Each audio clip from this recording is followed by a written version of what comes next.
حضرت فضالہ رضی اللہ تعالیٰ عنہ کہتے ہیں کہ میں بڑا دلدادہ تھا عورتوں کا، اور میرا ماحول یہ تھا کہ میں قتل بھی کر لیتا تھا، معاذ اللہ چوری بھی کر لیتا تھا، اور رات میری طبیعت تھی معاذ اللہ نئی سے نئی عورت کے پاس جانا۔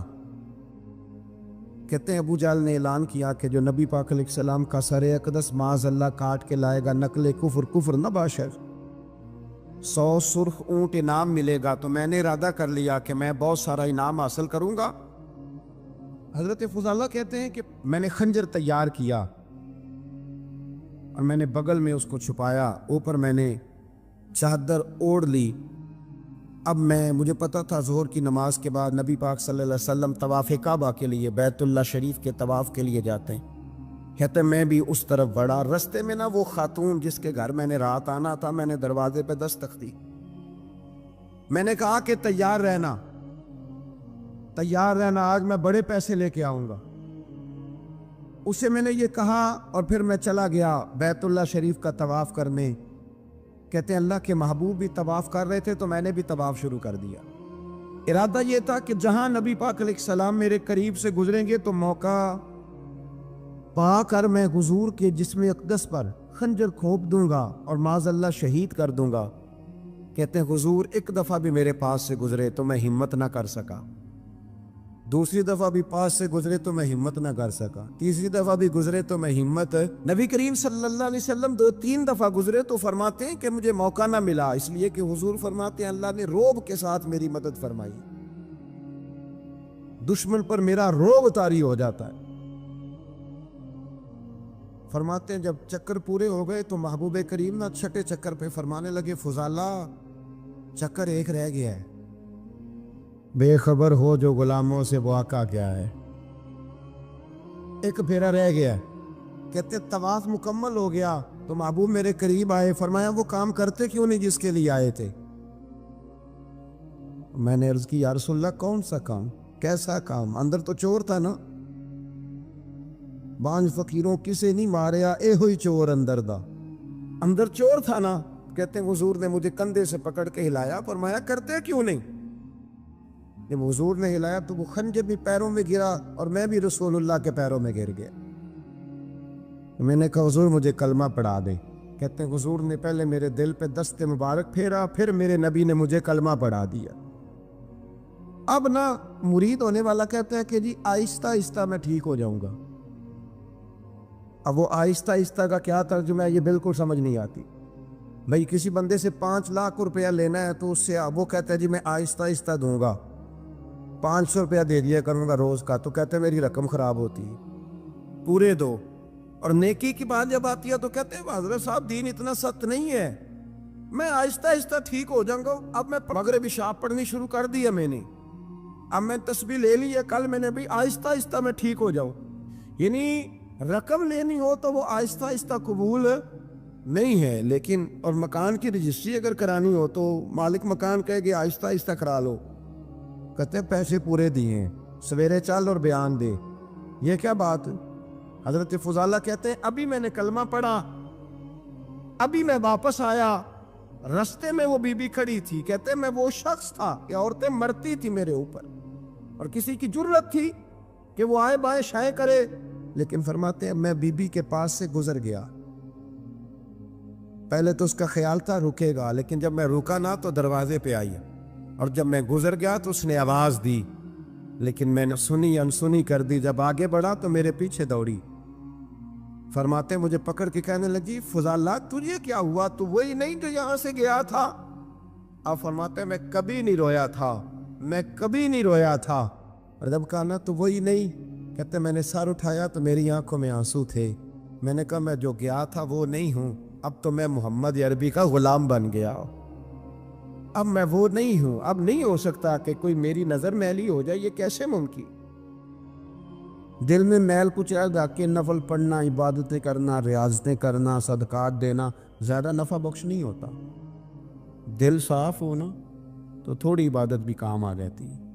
یہ حدیث بتاتی ہے کہ دل صاف ہو تو تھوڑے صدقے بھی زیادہ نفع کر جاتے ہیں۔ کچھ چیزوں سے دل سخت ہوتا ہے، جو لوگ دنیا داری کی اور فضول باتیں زیادہ کرتے ہیں ان کا دل سخت ہو جاتا ہے۔ جو ہنستے زیادہ ہیں ان کا بڑا سخت ہو جاتا ہے، اور صوفیاء کہتے ہیں جو کسی پہ ہنستے ہیں نا ان کا تو مردہ ہی ہو جاتا ہے، تو معاملہ ہی ختم ہو گیا۔ اور جو لوگ رزق حرام کی طرف بڑھتے ہیں ان کا دل بھی مردہ ہو جاتا ہے۔ اور اقبال کہتے ہیں جو مشینی زندگی گزارنے لگتے ہیں نا روحانی زندگی سے نکل جاتے ہیں۔ ہم آج کل مشینی زندگی پہ آ گئے، ہمارے پاس انٹرنیٹ ہے، موبائل ہے، آواز کے فاصلے اتنے کم ہوئے ہیں کہ دلوں کے فاصلے بڑھ گئے۔ اقبال کہنے لگے دل کے لیے موت ہے، دل کے لیے موت ہے، دل کے لیے موت ہے یہ مشینوں کی حکومت۔ احساس مروت کو کچل دیتے ہیں یہ آلات، آلات پہ زندہ ہیں ہم۔ دل کے لیے موت، اور کسی کے گھر جانا، دروازے پہ دستک دینا، اور کبھی خط لکھنا تو سوچ سوچ کے، کبھی کاٹنا تو پھر لکھنا۔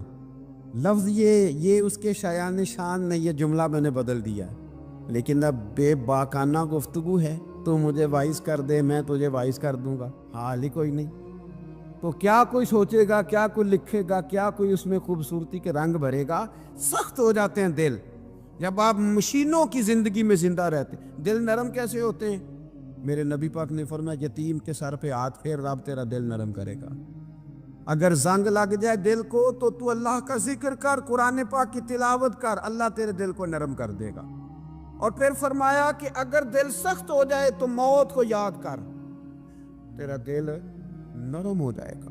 اچھوں کی صحبت اختیار کریں تو دل نرم ہو جاتا ہے۔ قبروں کی زیارت کریں، جائیں کبھی اپنے شہر کے قبرستان میں، غور کریں کہ وہ چودھری صاحب لیٹے، یہ علامہ صاحب لیٹے، وہ فلاں بہت بڑے افسر لیٹے، وہ دیکھو وہ میرا عزیز لیٹا ہے۔ وہ ہارون رشید نے کہا حضرت داؤد تائی سے نصیحت کر دیں، تو فرمانے لگے باپ کدھر ہے تیرا؟ کہا حضور قبرستان میں، اماں قبرستان میں، دادا نانا بڑے بھائی سب قبرستان۔ فرمایا میں کیا نصیحت کروں؟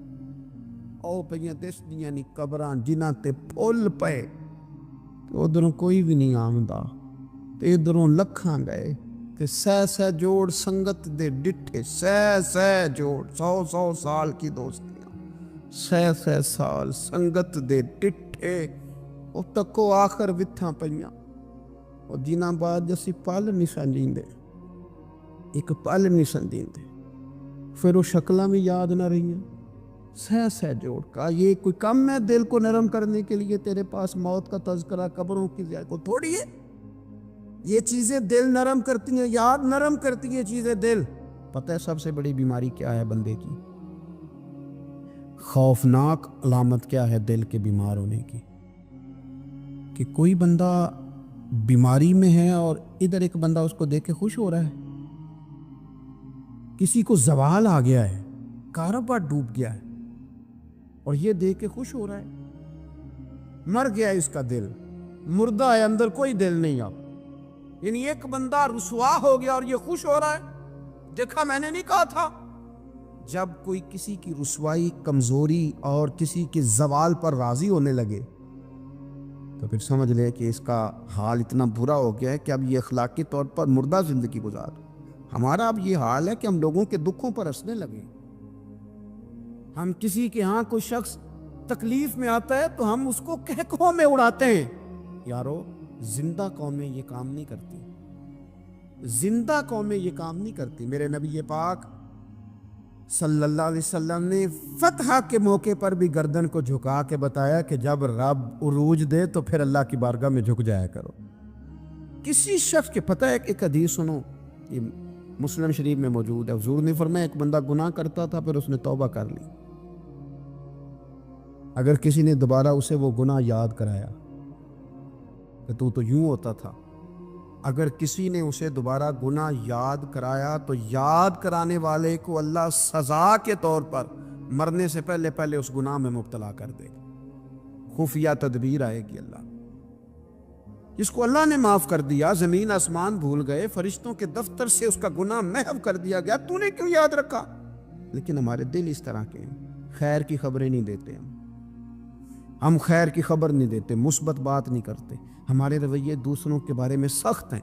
یعنی بہو سے داماد سے اختلاف ہو گیا، پھر اس نے معافی مانگ لی، پھر ہم نے معاف کر دیا، پھر 1 سال کے بعد دوبارہ لڑائی ہوئی تو پچھلی بات دوبارہ یاد کرنی چاہیے تھی، اس کی تو معافی دے دی تھی آپ نے، لیکن آپ نے پھر یاد کر لی وہ بات۔ اس کا مطلب ہے آپ نے صلح کی تھی، دل صاف نہیں کیا تھا۔ دل جب آپ صاف کر لے تو پھر معاملہ ختم ہو گیا، پھر آپ پھر نکال پھینکے ساری چیزیں۔ مسند امام احمد بن حنبل میں حدیث ہے، حضرت انس بن مالک رضی اللہ تعالیٰ عنہ کہتے ہیں میں بھی بیٹھا تھا، حضرت عبداللہ ابن عمر رضی اللہ تعالیٰ عنہ بھی حضور کی بارگاہ میں بیٹھے تھے۔ نبی پاک صلی اللہ تعالیٰ علیہ وسلم نے فرمایا ابھی ایک شخص تمہارے پاس آنے والا ہے، تیاری کر لو، آنے والا جنتی ہے۔ کہتے ہیں ایک شخص اندر داخل ہوا تو سادہ سا بندہ، داڑھی سے پانی کے قطرے گر رہے، جوتے ہاتھ میں پکڑے، یہ بغل میں دبائے، وہ آ گیا، حضور سے بات چیت کی، چلا گیا۔ ہم بڑے خوش تھے کہ کمال نہیں ہو گیا، جس کو حضور نے دنیا میں جنت کی بشارت عطا کر دی۔ اگلے دن اس نے اتفاق، ہم اسی جگہ اسی حال میں بیٹھے تھے کہ پھر محبوب نے فرمایا بھی ایک بندہ آنے لگا، جنتی ہے۔ کہتے ہیں وہ بندہ آیا تو دیکھ کے حیران ہو گئے، یہ تو وہی کل والا ہی بندہ ہے، اسی طرح داڑھی سے پانی کے قطرے گر رہے ہیں، جوتے اس کی بغل میں آ کے بیٹھ گیا۔ تیسرے دن اللہ کی قدرت، ہم وہیں بیٹھے تھے، پھر حضور نے فرمایا بندہ آنے لگا، زیارت کر لو، تیاری کر لو، بندہ جنتی ہے۔ وہی بندہ آیا جو پہلے 2 دن آیا تھا۔ حضرت عبداللہ ابن عمر کہتے ہیں کہ وہ حضور سے کوئی بات چیت کر کے جانے لگا تو میں اس کے پیچھے ہو گیا۔ میں نے اس کو جا کے سلام کے بعد کہا کہ یار میں تیرا مہمان بننا چاہتا ہوں، 3 راتوں کے لیے رکھ لو گے؟ اب محلہ بھی ایک، شہر بھی ایک۔ اس نے کہا جی ٹھیک ہے، آ جائیں، جو میرے پاس روکھا سوکھا ہوگا پیش کر دوں گا۔ فرماتے ہیں 3 راتیں 3 دن میں اس کے پاس رہا، میں جاننا چاہتا تھا کہ کون سی ایسی عبادت کرتا ہے اس کی وجہ سے 3 دن حضور نے جنت کی بشارت اس کے لیے دی، اعلان فرمایا۔ کہتے ہیں میں نے کوئی غیر معمولی چیز نہیں اس کے اندر دیکھی، کوئی انوکھی عبادت نہیں دیکھی۔ عشاء پڑھتا، فجر تک سویا رہتا، میں تہجد کے وقت اٹھتا، نفل پڑھتا۔ 3 راتیں یہ ہوتا رہا۔ ہاں جب وہ کروٹیں بدلتا تو اللہ اکبر کہتا، باقی وہ سویا ہے، فجر میں اٹھا ہے، صدقہ بھی وہ خاص نہیں اس نے دیا، خیرات بھی میں اس سے زیادہ کرتا رہا، مجھے کوئی خاص چیز نظر نہیں آئی۔ تیسرے دن میں جانے لگا تو میں نے اسے کہا یار سن، مجھے کوئی ضرورت نہیں تھی تیرے گھر میں قیام کرنے کی، میرا گھر قریب ہی ہے۔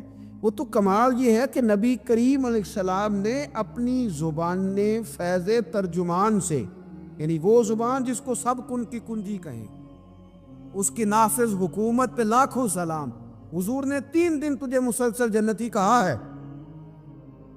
میں تو دیکھنے آیا تھا کہ تیرے اندر کوئی عمل ہو تو میں بھی وہ شروع کروں۔ تو وہ کہنے لگا یہی ہے جو آپ نے دیکھ لیا ہے، فرض نماز ہی پڑھتا ہوں، روٹین کے کام ہی کرتا ہوں، کوئی خاص چیز تو میرے پاس کوئی نہیں۔ حضرت عبداللہ ابن عمر فرماتے ہیں میں نے تو سمجھا کہ میں تو اس سے زیادہ خیر کے کام کرتا ہوں۔ اب میں سوچتا ہوا وہاں سے نکلنے لگا کہ پھر کیا خاص بات ہے جو نبی پاک نے 3 دفعہ اسے جنتی کہا ہے۔ جب میں نکلنے لگا نا، دروازے پہ مڑنے لگا تو اس نے آواز دی، کہا یار سنو، ایک بات یاد آئی ہے۔ میں نے کہا وہ کون سی؟ کہنے لگا یار جب سے بالغ ہوا ہوں نا، جب سے اللہ نے توفیق اسلام دی ہے، میں نے جب بھی اپنا دل دیکھا ہے نا، جب بھی میرے دل میں کسی کے لیے حسد کوئی نہیں، کوئی عداوت نہیں، کوئی بغض نہیں، کوئی کینہ نہیں، کوئی کیا کر رہا ہے، میرے دل میں سب کے لیے خیر ہی ہے، دل میرا صاف ہے، اس کے علاوہ نہیں مجھے پتا کیا عمل ہے۔ حضرت عبداللہ بن عمر کہتے ہیں پھر مجھے سمجھ آ گئی ہے، یہ جو تیرے دل کی صفائی ہے نا، یہ بنیاد بن گئی ہے جس کی بنیاد پر نبی پاک نے تجھے 3 دفعہ جنت کی بشارت عطا فرمائی ہے۔ تو امام غزالی رحمۃ اللہ علیہ فرمانے لگے کہ اگر آئینے پہ گرد پڑ جائے تو اس میں عکس صحیح نظر نہیں آتے، آئینے صاف پھر اس پہ عکس نظر آتے۔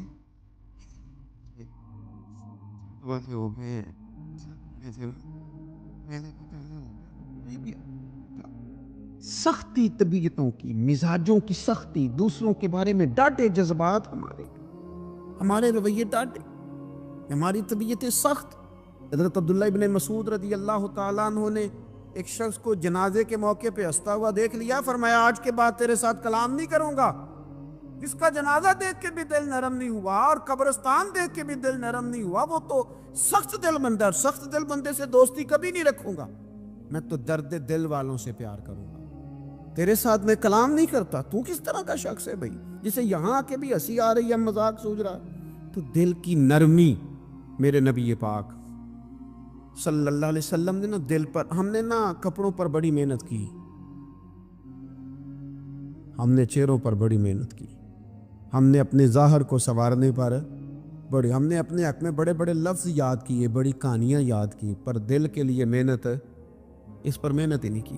اعلیٰ حضرت فاضل بریلوی کتنے بڑے عالم ہیں، 1000 کتاب کے مصنف، اور ان کے فتاوی موجود ہیں کہ جس بندے کا تلفظ ٹھیک نہ ہو، یعنی جو ضروری قواعد ہیں وہ قرآن پاک کے جس کو نہ آتے ہوں، اس کے پیچھے نماز نہیں۔ جو ہا اور ہا میں فرق نہیں کر سکتا، حمزہ اور عین میں فرق نہیں کر سکتا، وہ الفاظ کا معنی بگاڑ دے گا۔ لیکن اعلیٰ حضرت چونکہ صوفی ہیں، درویش ہیں، علم کے ساتھ تو ایک اور رنگ بھی بیان کرتے ہیں۔ وہ کہتے ہیں یہ نہ ہو کہ صرف تو حروف کے ہیر پھیر میں لگا رہے، سغرے کبرے ٹھیک کرتا رہے، دارابا یادرب کے چکر میں پڑا رہے، اور دل پر تو توجہ ہی نہ دے۔ فاضل بریلوی رحمۃ اللہ علیہ فرمانے لگے کہ 2 علماء نے قرآن ایک درویش کے پیچھے نماز پڑھی تو مستحب جو قواعد تھے نا جن کے بغیر نماز، وہ ٹھیک نہیں تھے ذرا ان کے، تو وہ کہنے لگے دیکھا جی اتنے بڑے پیر صاحب ہیں اور ان کی تو قرات ہی ٹھیک نہیں، تلفظ ہی ٹھیک نہیں۔ حالانکہ لفظ تاثیر سے بنتے ہیں، تلفظ سے نہیں۔ لفظ تاثیر سے بنتے ہیں، تلفظ سے نہیں۔ اہل دل آج بھی ہیں اہل زبان سے آگے۔ انہوں نے کہا جی بابا جی کا تو تلفظ ہی ٹھیک نہیں۔ اعلیٰ حضرت نے لکھا ہے ملفوظات شریف میں، فرماتے ہیں پھر وہ نہ نہانے کے لیے چلے گئے نماز پڑھ کے فارغ ہو کے، تو وہ پانی میں اتر گئے تو شیر ان کے کپڑے اٹھا کے لے گیا۔ اب کتنی کو دیر پانی میں رہتے، نکلے بھی تو کیسے نکلے، شرم آتی ہے۔ مختصر لباس پہن کے وہ غسل کرنے کے لیے گئے تھے، اب پانی میں سردی، کتنی کو دیر بندہ پانی میں رہے۔ لوگوں نے آ کے کہا حضور وہ آپ کے مہمان تو الجھ گئے، بڑے بری طرح پھنس گئے، مہربانی فرمائے ان کو تو بچائیں، وہ تو سخت الجھن میں۔ کہ کیا ہوا؟ کہنے لگے وہ شیر کپڑے لے گیا، اور وہ پانی میں ہے، اب کچھ تو ہونا چاہیے۔ تو وہ بزرگ گئے، جا کے نہ دور کھڑے ہو کے شیر کو آواز دی، شیر کو۔ حضور کے صحابی تھے نا حضرت سفینہ، قافلے سے رستہ بھول گئے، ایک سائیڈ پہ ہو گئے تو سامنے شیر آ گیا۔ میں نے کہا ہے لیکن جب آ جائے تو، جب شیر سامنے آ جائے، جب سامنے آ جائے پھر پتہ چلتا ہے کہ یہ تو واقعی آ گیا ہے، پھر انداز اور ہوتا ہے۔ حضرت سفینہ کے سامنے شیر ہی آ گیا، مشکات میں شیر آیا۔ اب کوئی بھاگتا ہے، کوئی چڑھتا ہے درخت پہ، کوئی لکڑی اٹھاتا ہے، کوئی اسلحہ پکڑتا ہے۔ حضرت سفینہ فوراً بولے، کہنے لگے او شیر ذرا خیال کرنا میں رسول اللہ کا غلام ہوں۔ پھر آکھیا شیر سفینہ تائی جارا یارا جاندے، اور جڑے غلام رسول اللہ دے اسی غلام ہونا دے۔ شیر دم لاتا رستہ چھوڑ گیا، اور بابا جی بھی گئے۔ فاضل بریلوی کہتے ہیں شیر کو آواز دی، شیر دوڑا آیا، آگے کہنے لگے وہ ہمارے مہمانوں کے کپڑے لے گئے تو یہ شرم نہیں آتی؟ تو شیر کپڑے اٹھا کے واپس لایا۔ ان علماء کو، حضرات علماء کو کپڑے پیش کیے۔ جب ان کو پیش کیے تو پیش کرتے ہی بزرگ پھر فرمانے لگے، کہنے لگے مولانا تم نے لفظ سیدھے کیے ہیں، میں نے دل سیدھا کیا ہوا ہے۔ تم نے محنت کر کے لفظ ٹھیک کیے ہیں، لیکن میں نے دل ٹھیک کیا ہے۔ دل پاک ہوئے تے پاک ہی ملدا ہے، تے بنا پاکوں پاک نہیں ملدا۔ سارے جسم دے دھوون نالوں ایک ٹکڑا دھول ہے دل دا۔ حضرت سلطان باؤ رحمت اللہ علیہ فرمانے لگے دل کالے نالوں منہ کالا چنگا، دل کالے نالوں منہ کالا چنگا، جے کوئی رمز پچھانے۔ اگر کسی کو بات کی سمجھ آئے، دل نہیں سیاہ ہونا چاہیے، منہ ہو بھی جائے تو کام چل جاتا ہے۔ تو اپنے دل کی صفائی پر دیکھے میرے نبی پاک علیہ وسلم نے ارشاد فرمایا کہ رب نہ تمہارے مال دیکھتا ہے نہ چہرے دیکھتا ہے، رب تو تمہارا دل دیکھتا ہے۔ اور امام غزالی حدیث لائے ہیں، حضرت عمر فاروق رضی اللہ تعالیٰ عنہ فرماتے ہیں کسی نے حضور صلی اللہ علیہ وسلم سے پوچھا کہ رب آسمانوں میں کہ زمینوں میں؟ جلوے تیری ذات کے کو وقوع ہیں، جدھر دیکھتا ہوں ادھر تو ہی تو ہے۔ اللہ زمینوں میں کہ آسمانوں میں؟ تو حضور فرمانے لگے رب تو بندہ مومن کے دل میں رہتا ہے، اللہ تو مومن کے دل میں ہے، مومن کے دل میں۔ کتنا بڑا ہے وہ دل جس میں رب ہے، رب کی یاد ہے، رب کی محبت ہے۔ اس لیے حضرت عمر فرمایا کرتے تھے میں نے دل کی آنکھوں سے اپنے مالک کی زیارت کی ہے۔ اور اقبال نے شاید اسی لیے مشورہ دیا تھا کہ دل بینا بھی کر خدا سے طلب، آنکھ کا نور دل کا نور نہیں، اللہ سے آنکھوں والا دل مانگ، اندھا نہ ہو جائے کئی طرح دل، دل بینا بھی کر خدا سے طلب، آنکھ کا نور دل کا نور نہیں۔